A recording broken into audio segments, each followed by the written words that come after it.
Welcome to The Explainer. Today, we're going to pull back the curtain on something fascinating, how a giant like Google builds software that actually lasts, not just for a couple of years, but for decades.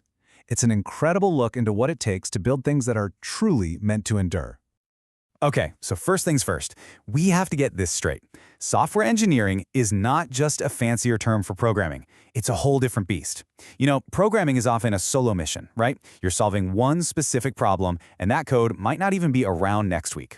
But software engineering, that's a team sport. It's about a whole group of people building something that's going to have multiple versions and hopefully live for a very, very long time. So, what's the secret sauce here? What is the real difference between just hacking some code together and engineering software that can outlive its original creators, the hardware it was built for, and maybe even its original purpose? Well, according to the folks at Google, it all comes down to tackling three core challenges that every single long-term project is guaranteed to face. First up, we've got to get our heads around the basic mindset. Building software that lasts is about way more than just clever algorithms and clean code.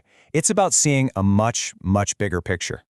The engineers at Google basically boil all this down to three powerful concepts, three pillars, really. Managing change over time, dealing with complexity as you scale, and making smart, deliberate trade-offs. Seriously, pretty much everything they do to make their software last hangs on these three things. So let's break them down one by one. All right, let's tackle that first pillar, time. Because here's the thing. No software lives in a bubble, right? It's out there in the world, and the world is always changing. New hardware, new user demands, new security threats, you name it. And dealing with that constant, inevitable change, that is the single greatest challenge in all of software engineering. Now, check out this story from back in 2006. It's a perfect example. For 5 whole years, Google just didn't update its main C++ compiler. I mean, why would they? Everything was working just fine. But then in 2006, they had to upgrade, and it was a complete catastrophe. The entire codebase had become invisibly dependent on all the little quirks and even the bugs of that old version. What should have been a simple update turned into this incredibly painful migration that took an army of volunteer engineers to fix. And this whole painful experience perfectly captures this idea they have called Hyrum's Law. And it's a really powerful concept. It basically says it doesn't matter what you say your code does in the official documentation. If there's any behavior, people can see someone, somewhere is relying on it, even if it's a bug. At Google's massive scale, any little observable thing becomes part of the contract. And that's what makes changing things over time so incredibly difficult. So, how on earth do you manage something like that? Well, with genius policies like this one. They call it the Beyoncé rule. And you can probably guess what it is. If you liked it, then you should have put a test on it. The rule is simple. If an infrastructure team makes a change that breaks your product, but all your automated tests pass, well, that's on you. You have to fix it. Why? Because you never wrote a test that actually defined the specific behavior you're relying on. It's a clever way to force every team to be explicit about their needs. Okay, so that naturally leads us into our next pillar, scale. But when we say scale, we're not just talking about more servers or more data. We're talking about more people. You know, when a team grows from 10 engineers to 100 or 1,000, the real bottleneck becomes communication and collaboration. Because like we said, software engineering, it's a team sport.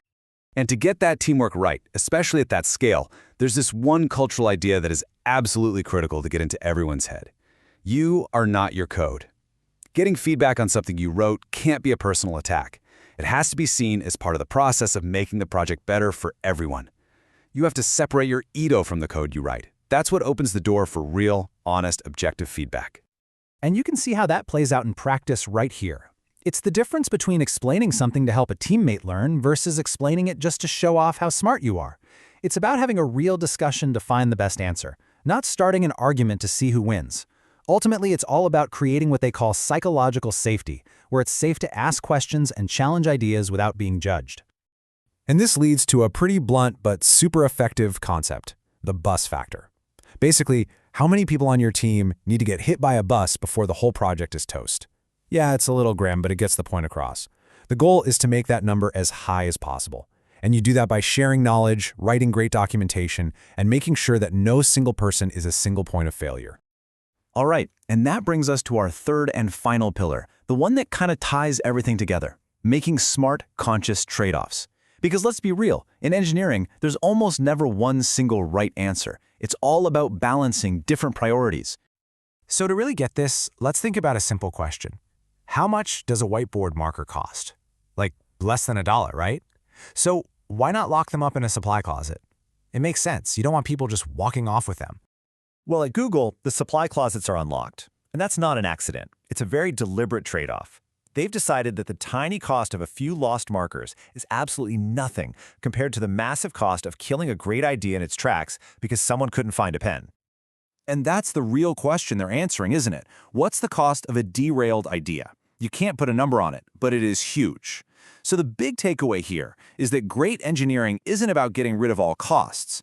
It's about knowing what all the costs are and then consciously choosing which ones you're willing to pay for a bigger gain somewhere else. This same thinking applies to pretty much everything. Is it worth spending millions on a massive build system just to save every one of your 10,000 engineers 5 minutes a day? At their scale, you bet it is. On the flip side, is it worth the convenience of just copying and pasting a library into your code to avoid a dependency? Almost never. That short-term win creates a long-term maintenance nightmare. The whole point is to make these choices with your eyes wide open, knowing exactly what future costs you're creating. And that really leaves us with one final question for you to think about. In your own work, on your own teams, what trade-offs are you making that you don't even realize? What are the invisible choices you're making today that are going to define what's possible for you tomorrow? Because that's the real key to building something that lasts, making those hidden choices visible. Thanks for joining us.